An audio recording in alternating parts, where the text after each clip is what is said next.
Visionary, forward-thinking, and compassionate, Edmond Hawila is a parliamentary candidate for Cyprus with άλμα, activist IT professional, dedicated to creating a more transparent, sustainable, and people-centered future for Cyprus. Welcome to the episode 9 of the Farah Shammas Podcast.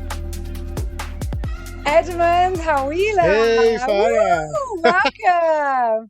I always thought I'd have you on my podcast, and I thought we'd just only discuss veganism. And here we are discussing elections and running for a member of parliament. Congratulations. Thank you. Thank you for inviting me. It's very nice to be here with you. Oh my goodness. And we've got so much to talk about. And I'm so excited because I know... I see you have a long list there. I know. I've got a long list of things that I hope we'll manage to cover because I think it's particularly important because the elections are coming up. I've had Penelope on as well.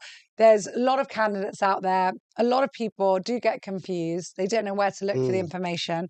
And especially for some of my listeners who don't speak Greek and are Cypriot or not as comfortable in Greek and are living here or just want to be involved with this whole process and want to know what's going around. So I think it's really, really important that we have this conversation today.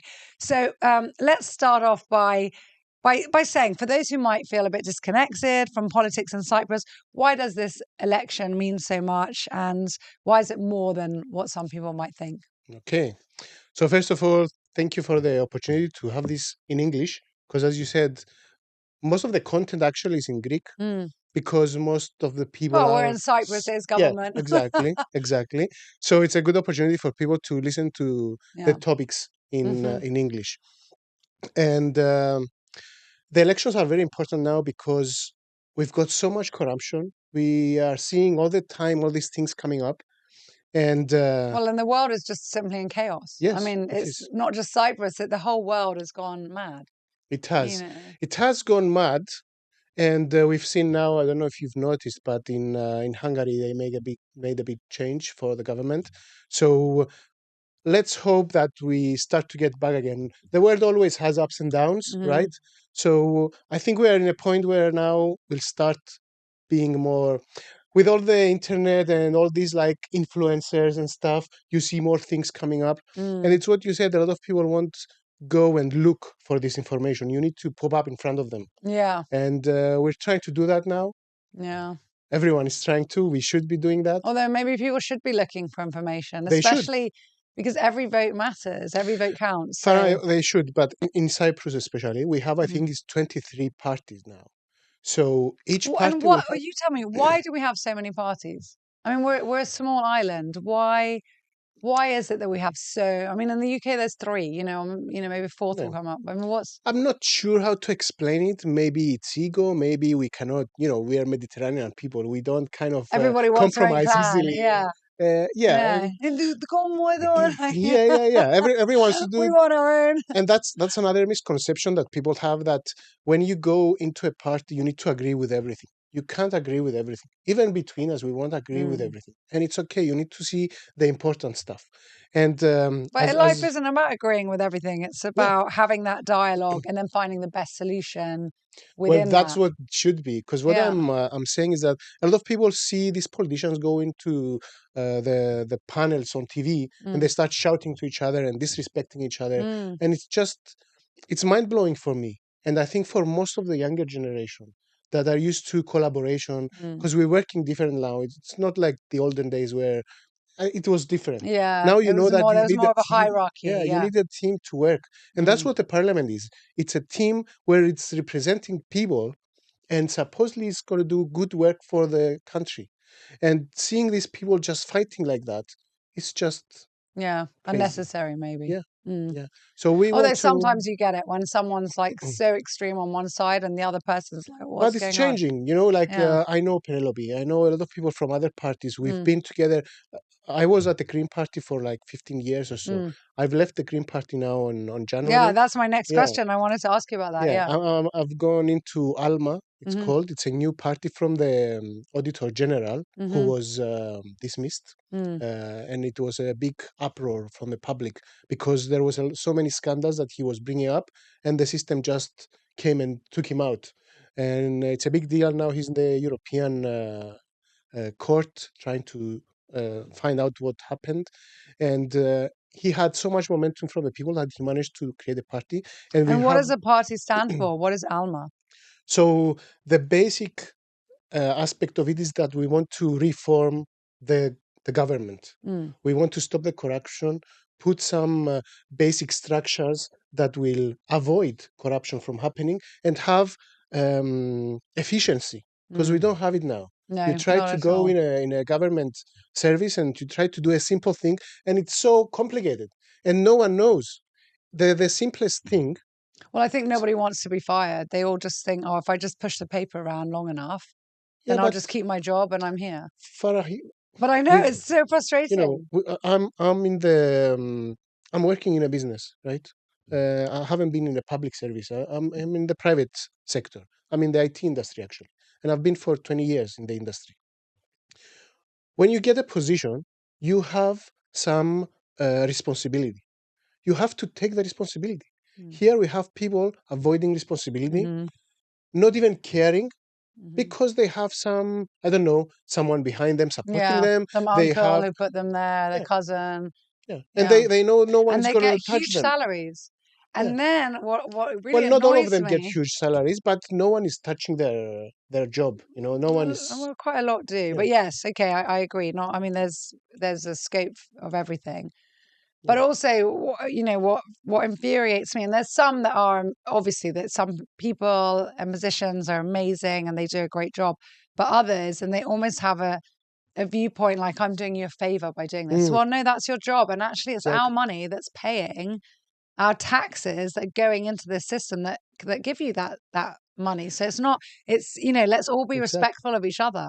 But the problem is that a lot of the bigger parties, they like this system because they can pick up the phone and help someone. Yeah. You know, so they get to keep this kind of clientele at the end of the day. It's not really people trying to help people. You're trying to get voters by helping them by doing your job. And the service, the public service doing their job, which they aren't. And we've got so many problems. Interesting. The biggest problem I find, in my view, is the legal system and the police. When someone goes to put a deposition in, they quite often ignore them. They push them away. And a lot of things has happened since then.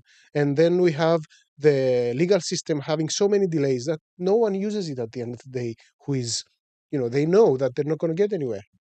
In what, go a bit deeper, in what respect? Like, because I mean, I use a legal system every day, and my husband's a lawyer, and you know, as a hotel, I mean, we have to rely on this. But who doesn't use it then? In what way? So let's say for someone who got hurt at home, maybe a woman was hurt at home. If they go to the police, they probably push her away. Even if she manages to get the position in, it takes so long for the legal system to do anything. Or even by then she would be frightened. Yeah, it could take 10 years. We've seen the example of this English girl that was in Ayanapa and was raped by 10 people, awful. whatever. Yeah. It's Gang still rapes. not done, you know. And that was a long time ago. Very long time ago. And these are very serious things. Yeah. And even in but business, I heard there was a lot of connections there as well. Definitely. That's why. So Yeah, we've got all these issues, and in the legal system, everyone knows that it's not a good system. You know, it's not working properly. There's a lot of corruption there as well. I think it's the corruption. Some of the systems in place, again, I'm not a lawyer, so I can't really speak for this, but I think a lot of them they're better than other countries, that's for sure. I think it's maybe one of the good things that was left after the British were here is that we do have quite a structured system that in theory should work well. Well, it's quite outdated. But unfortunately, a lot of our processes are not updated. Do you remember when Queen Elizabeth died? We had so many references on her in the legal system. They had to change a lot of laws just because she died, which means that for so many years, no one touched anything. So you see where the members of parliament, even with the member of parliament, a lot of the times they don't even go to the meetings, which is a big issue. So what I want to give to the people is that they need to check who are they promoting, who are they voting for. You need to find people who are well mannered, and they want to work and they Mm. want to do it because they want to help, not because they want to take like a position of power. Yeah. This is Yeah. not a power position. This is a public service. Yeah. Yes. Absolutely. So you were a member of the Green Party for nearly 15 years, Mhm. and then you left and you joined άλμα. So what was the turning point that made you decide to do that, and also, I mean, more importantly, to run for being a member of Parliament? So I've run as a member of parliament before in 2021 with Mhm. the Green Party, and I did really well actually. I almost got elected. Oh, well I done. think 100 votes or something like that. But since then, we've done a really good work up to then with a very nice team that we had there. But after that, you know, a lot of the older parties have these kind of egos in them, and they don't allow the newer generation to bring a change. Where we were bringing and making all these good reforms and bringing up good ideas to people and started looking at us, because in 2021 the Green Party got 3 members of parliament where they didn't before. They never got that before. So we did good work. But after that, they started turning inside themselves and they started pushing us away. And we had one of the member of parliaments leave the party. And a lot of the other guys were kind of pushed away. So everyone kind of left from the team that we were working with. Yeah, originally. So there was no. They came before this year, and they asked me to join them, but I didn't feel that was home anymore. You know, not many people that we were working with and having the ideas and done all this work all these years. You know, we've done so much things, even with. Tree plantings, beach cleanups, which are kind of, it's not the main thing, but it's important to show who you are and what you're doing, What you kind of stand push, for. yeah, what you stand for. So they kind of moved a bit away from it and the team wasn't there. And I didn't feel comfortable running with them anymore. I couldn't feel that I could support that. So I was about to kind of retire from politics, let's say. But Odysseas Michailidis, who is the guy who started άλμα, who was the auditor general, approached me and we had a chat. And what I liked about him is that because he's a technocrat, you know, he was an auditor. He knows how the government works. He knows what needs to be changed and how. So he knows all the processes. And also he understands, because that's the main thing I talked about it with him. One was the legal system that I think needs to be reformed, because you can't have people doing things and not being punished. And the other thing is that with the elections, we just want to give a message to everyone that people don't want this corruption anymore. We have to break it. This is the parliament, but to go into the parliament, you can't really do too much stuff. We already have laws. As you said, we have a lot of laws. But who is enforcing it? It's the government, it's the police, it's the legal system. And that's where we are lacking. So we need to go into government to change that. So the next part, and there is a next part, is not just the parliament elections. The next part is the presidential elections in 2028. And we want to go there because we really want to bring change. And you can only do that from the government. From the government. So let's now rewind a bit and go back and talk about you. Yeah. And because we've kind of dived into the top part, and we are going to also go back to this topic, but let's tell everyone, who are you? Who are you? I know that you're a mixed background like me. Yeah. Let's get into a bit of that, where you grew up. Tell us a bit about your life. Let's actually get to know Edmond. Okay, so I was born in Limassol, back in 1982. And my father is from Lebanon. So I have a Lebanese citizenship as well as a Cypriot citizenship. Which my dad says, whenever I used to laugh about my Lebanese passport, he'd be like, "This is invaluable to Lebanese." He goes, "It's useless to anyone else, but to us, it is very important." Exactly. Although I don't have a passport, I do have my ID. Oh, you don't have it, but you can get the I don't, passport because easily. it's just But you like don't need not it. worth it. Yeah, you don't It's need not it. worth it. Yeah. So I grew up in I grew up in a lot of places actually. We started from Larnaca. My father, when he came from Lebanon, he was working with a company. We were in Larnaca. At some point, we moved to Lebanon as well for 6 months or so. Oh, did you? Yeah. Oh, wow. You managed to get back. We yeah, didn't. it Yeah. didn't work out. As you Yeah. know, it was crazy back then, especially back. But then Yeah. even now, like all these Well, things now it's, happening, I mean, it's the worst. madness. Yeah. So they came back. We started living in Limassol. We moved around. So I was never in one spot. So I was moving around. I finished the technical school in Limassol in computers. I'm in the IT industry for so many years. And I wanted to go study at some point. I wasn't so sure. I wasn't very confident back then. I wasn't a very confident young person. So I decided not to, I wanted to go to Tomsk in Russia. Wow. I found a university. It's like very deep. Tomsk is like Yeah. over Mongolia or something like Yeah. that. It's anyway. I wasn't feeling confident to do it. I liked the university and what it offered, but I didn't know the language. I had to Yeah, study it's Russian far, and all yeah. that. So I decided to voluntarily go into the army because we are baptized as Maronites, the religion, and back Yes, then, so back then, yeah, yeah, as a you were minority, exempt, but yeah, not we yeah. could not, we could avoid going to the army. But I decided to go. I went to Really, the, yeah, voluntarily? I can't I believe did. that. You're the only person I've ever heard do. I know everyone who tries to get out, Yeah, and then you're like, "Oh, do it. I'll yeah. take it for the team." You know, it was kind of the fun thing to do before going to the army. 100 days before going to the army, before Yeah, turning 18, whatever.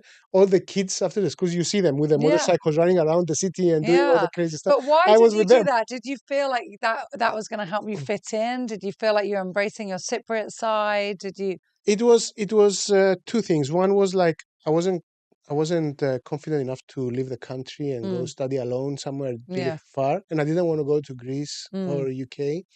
And I also had in the back of my head the financial situation of mm-hmm, my parents. mm-hmm, So I said, okay, what can I do now? I didn't want to break the friendships I have mm. with the people I had. So I said, okay, everyone's going to the army. Let's do it. Why not? And I did it. I went in and I was in And it was the. 2 years.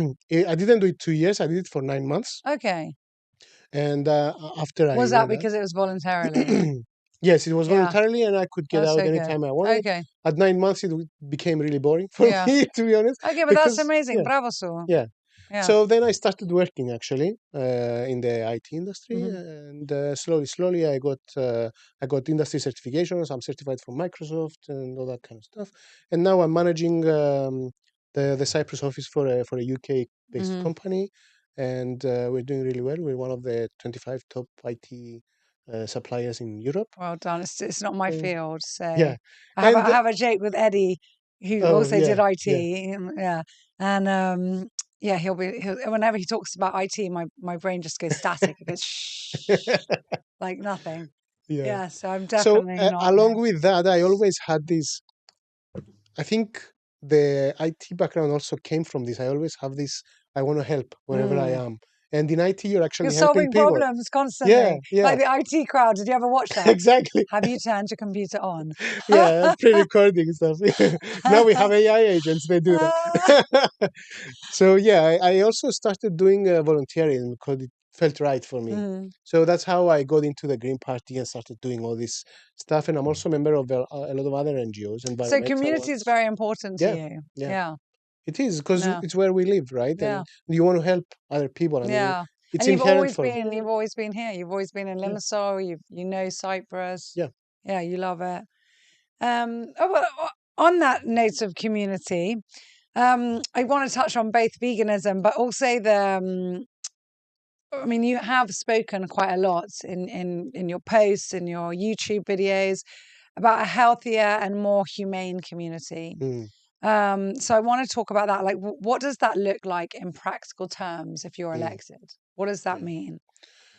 So look, first things first is Mm, that we are responsible for ourselves before anything else. mm-hmm, So it's what you can do about it. I mm, mean, we can talk about the health system and all that, but if you're not taking care of yourself and you're not watching out your diet and you're not watching out maybe doing some exercise mm, or not smoking and stuff like that, then you know that things are going to come down the road. Of mm. course, we want to have a better health system, and we're going to try and do that because that's another big problem we have in Cyprus. I'm just going to stop you there because I just wanted to check. I have another question and it Hmm. also ties into this. And it's a question that does come up a lot and definitely in a lot of my interviews and over the years with Cook Vegan and Mm, different people I've interviewed around the world. That at what part is, I mean, a lot of people say veganism, for example, is a personal choice. And mm, it is.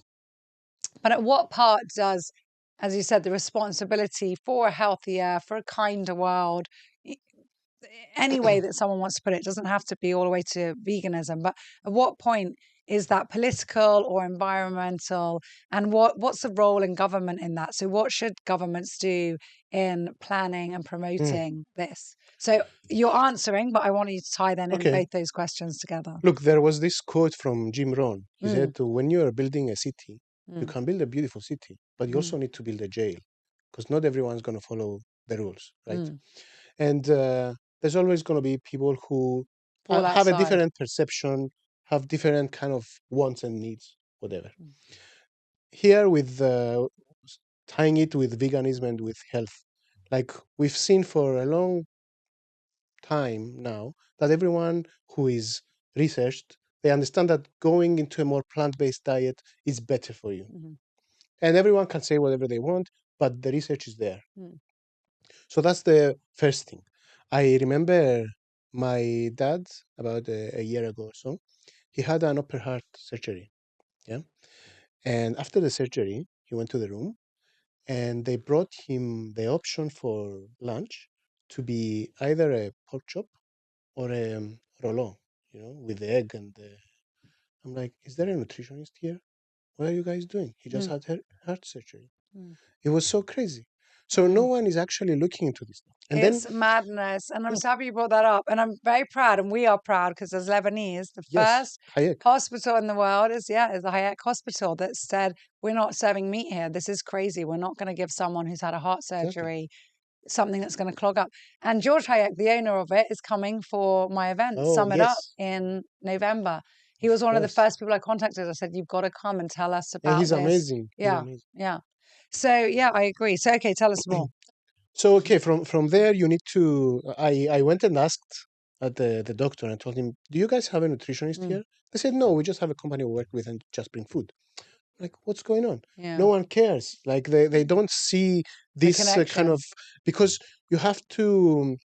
There is medicine where you can fix things, but you need to have prevention as well. Where is the prevention? And it's the government's point to do the prevention. I'm sure you know about and help promote it. Yes. So I agree. So there's a lot about personal choice, personal education.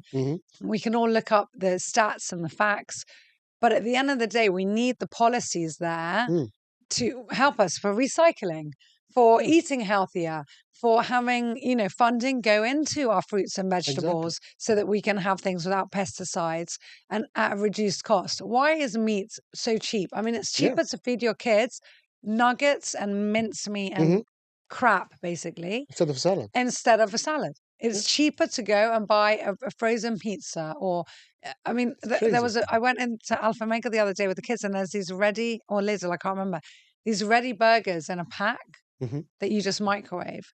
They were like, they look like the toy ones that my kids have in there.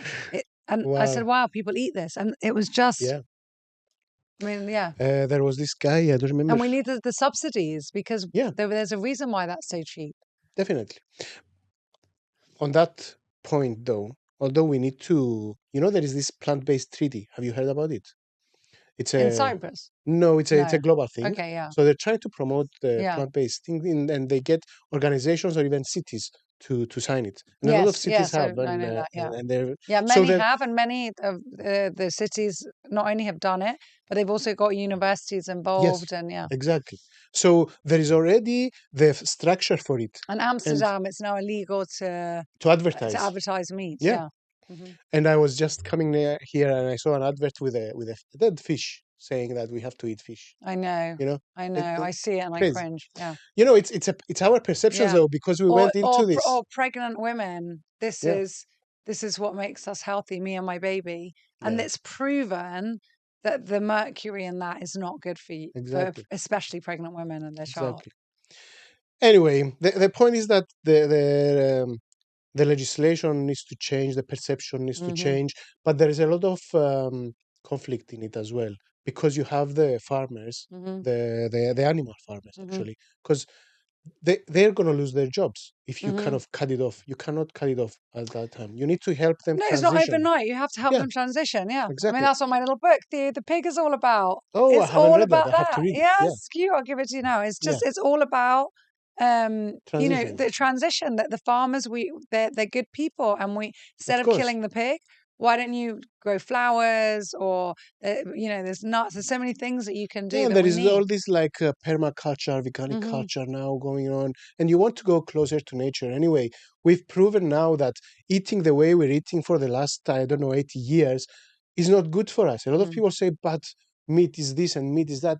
Yeah, but your father is like 60 years old and he's got cholesterol and blood pressure and Mhm. all this stuff, and it's not good for them. And all this cancer is all around.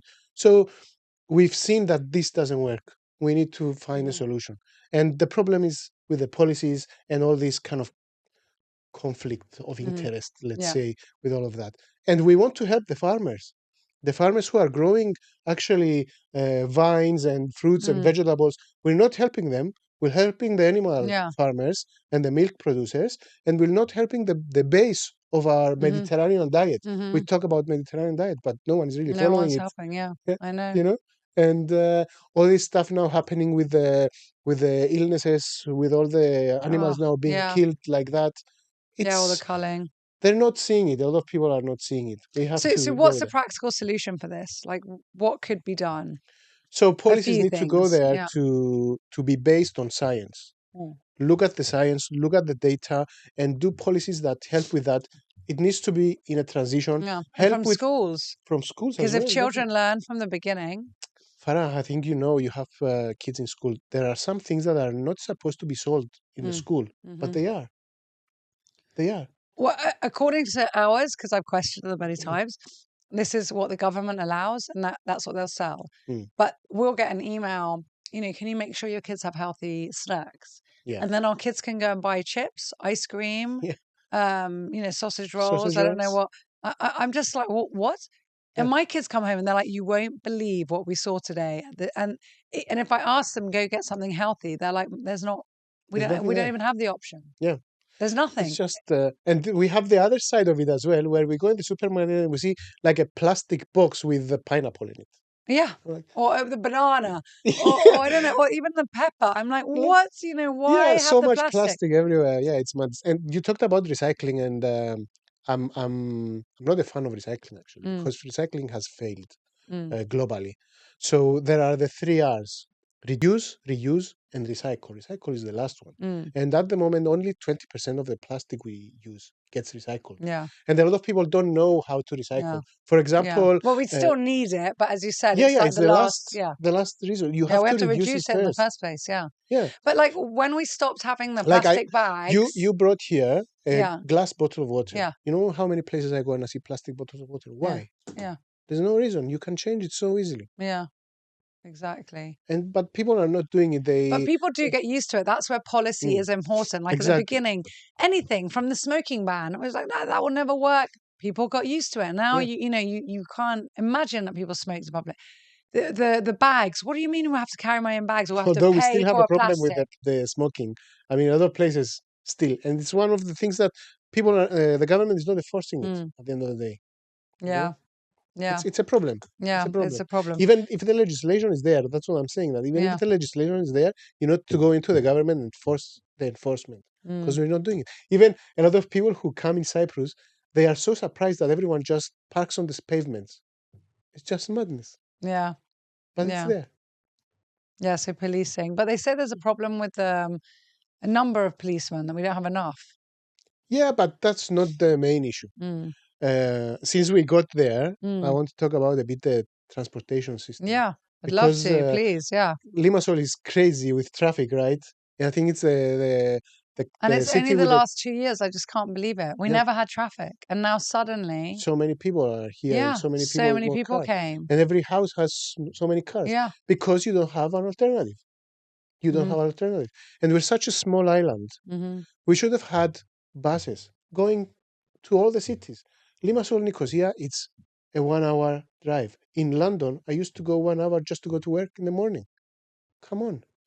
And they're not doing it. they're leaving the conflict of interest, as I said before. There are interests behind that for people who are selling cars and I don't know what gas stations and all these kind of people. And you are leaving the elderly need to drive, which is dangerous. Mm-hmm. And they do all kinds of tricks to be able to drive in a very big age. Or you have teenagers that they want to be autonomous, but they can't. They have to go around with more dangerous things like all these scooters and the bicycles, which they shouldn't be dangerous, but they're dangerous because of all the So many drivers. cars, yeah. Yeah. So it's another kind of shift that we need to do, and it's all there with data, but the government is not. It's looking in the interests instead of we have to be more transparent and look for the greater good and not. We have to be data driven and look at the reality. Mm-hmm. And the people who are there now are not.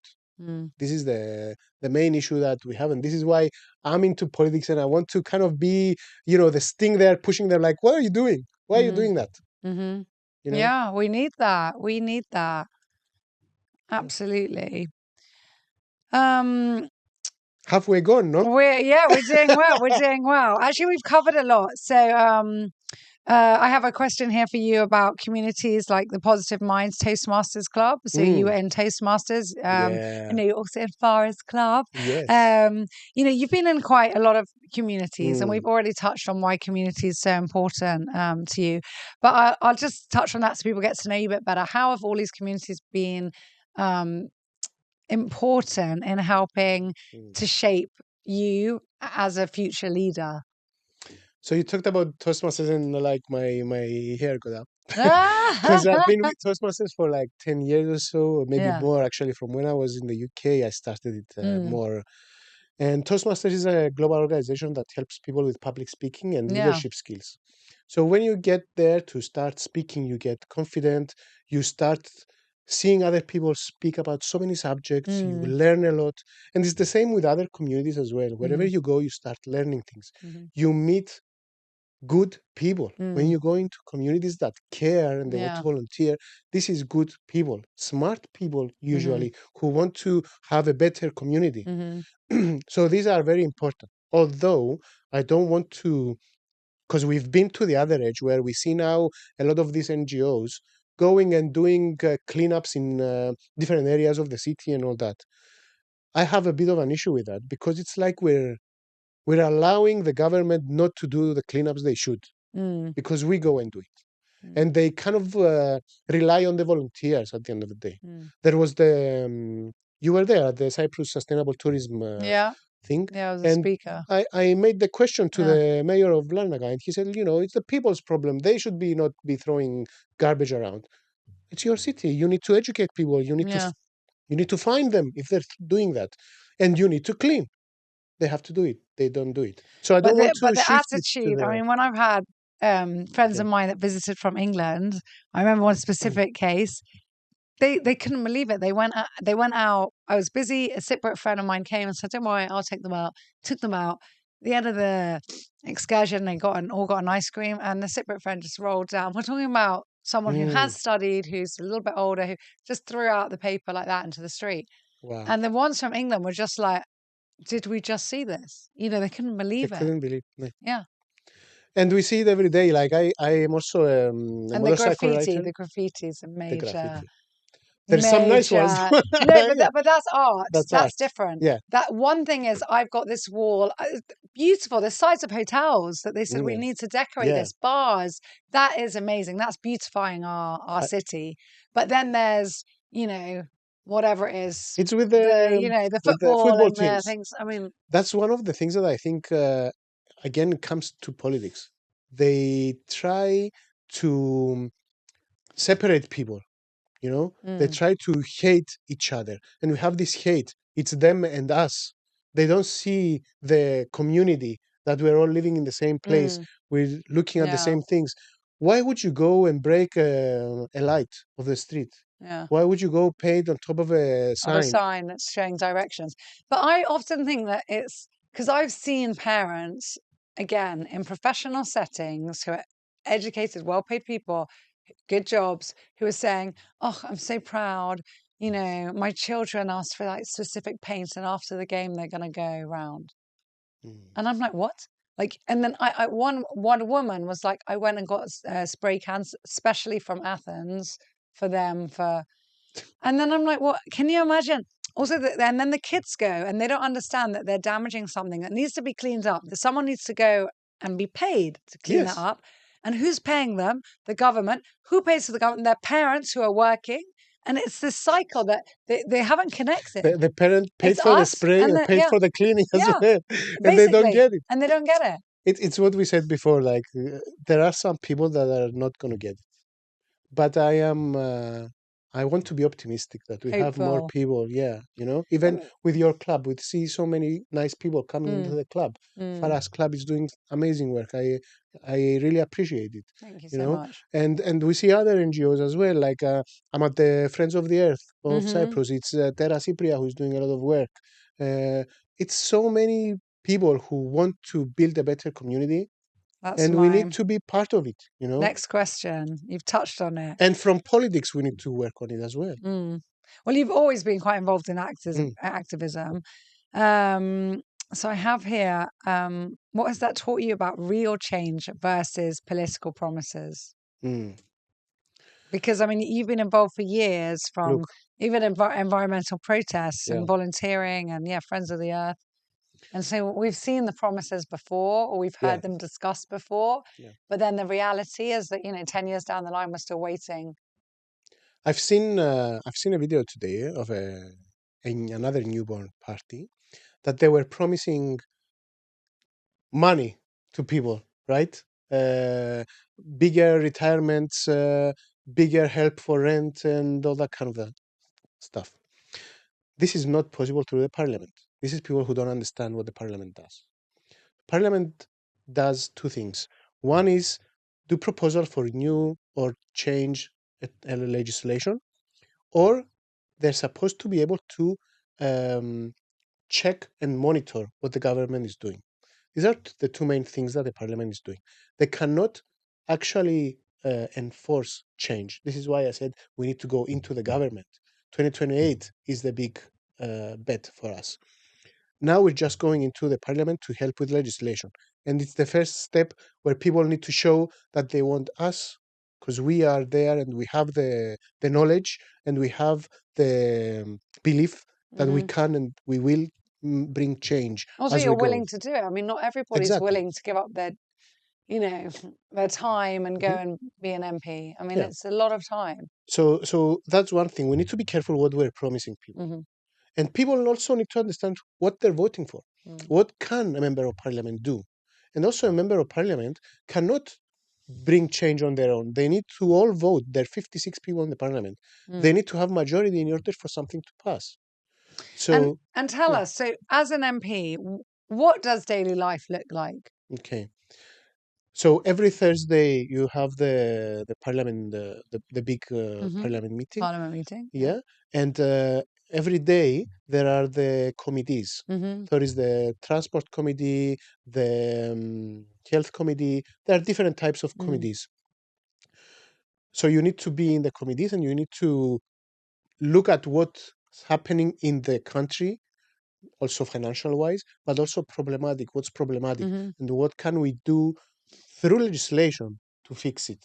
Maybe. So every day, if you get elected, every day you'll be in parliament. Definitely, most of the days. Most of the days. I think maybe it's not every day, but it's most of the days. And your work that you do. So if I get elected, hopefully I will. You say when I get elected. We'll need to see with the business how it can work. Yeah. Or if it doesn't, maybe I need to stop. There is a lot of members of parliament that do both. They manage to do both. A lot of them have their own businesses, and they can manage. They can manage. But the meetings in the parliament are not full day. Yes. Okay. But you do need to go and see all these. Like firefighters have a lot of problems. Police has a lot of problems. So you need to see all these people who have issues. Maybe they are sending you something. Maybe there's something in the recent things that have happened, and you need to have a look at. You need to do some research. And really pay attention, exactly, and do research, not just to be there for the fun of course, of it. you have help. You have the associates which you get help from, and there'll be more usually the sources are Information. more legal Mhm. oriented. So because you need to be careful with how you phrase Mhm. things when you're doing a law, a Mhm. legislation. So you need both. Yeah. Yeah. So Okay. I think you can be flexible with your Mhm. time, but you need to be there. You Mhm. cannot become a member of parliament and not be there, because Mhm. we had these issues before. Before now, the parliament every Thursday is live recorded and published on YouTube and on RIC 2. Mhm. Before that, a lot of members of parliament didn't show up, you know. Now they show up because people see them. And they Yeah. also, you can see them Well, I putting up voted for you, were shows. you? Yeah. They go and they want to speak because they're going to be Yeah. published, you know. It's you need to be, people need to There's be a aware fine of line it. in between. Yeah. Yeah, yeah. You need to understand what they're doing. Are they actually doing something with essence, or are they just speaking to speak? Mm, You know, show off. I love that. Right, I'm going online. Mm. We asked on our Instagram Yeah, we've got for some questions. questions. Let's Nice. see. 1 minute, I've got to go to. Let me go. I wanted to say that because I'm a motorcycle rider and I go Yeah. around, and it's been so many years that we do tree plantings. A lot of the times I go, I remember maybe a year ago, I was with a motorbike going to Paphos, Yeah. Statos village. I was, and I saw the trees we planted like a decade ago, and And they were how growing. green. I started crying in the helmet. It was so Oh, you emotional, see, yeah, so you can nice. actually see it. You see change, yeah. It's amazing. Okay, so this one I like it because I get normally more from women, but this is from a guy called Mario, and he said, "Can you sum up what you stand for in one sentence?" Mm. Okay, one sentence. It's kindness. You Mm. need to be kind with the people around you. And I have this quote actually, which I run by. It's truth, love, power. Look at the truth, be truthful with yourself, give love Mm-hmm. to yourself and to your community, and be powerful enough to say to be bold about who you are and Mm. what you are represent. Yeah, I think that's the I main love thing. that. Yeah, yeah, I couldn't agree more. Truth, love, power. It's from Truth, love, power. Steve Pavlina. I don't know if you know this guy. He's a really nice personal development guy I have been watching for a long time. Edmund, thank you so much. Is there Thank anything you. else you want to say? I think we've done really well and we've Yeah. summed up a lot of what's Look, going I on. appreciate the invite. I love spending time with you guys, and Maria, Ah, thank you so much. Mary. Mary, yeah. And I hope the people enjoy the chat. Yeah. Feel free to reach out to me. I brought you some flyers. Yes, You know, yes, I've we'll got have them English and here. Greek. I don't know if people can see it and stuff, but you Okay. can find me online. You can reach out There to you me, send me go. questions, whatever you want. If you want to meet, if you want me to meet some of you or some of your friends, I'd love that. You know. Perfect. Justice that works. Respect for the environment and all animals. Zero tolerance of corruption. Limassol without traffic chaos. And housing for all. Number 11. Edmond Hawila. There you go, everyone. With άλμα. Yes. Yay. Thank you, Farah. All right. Thank you so much.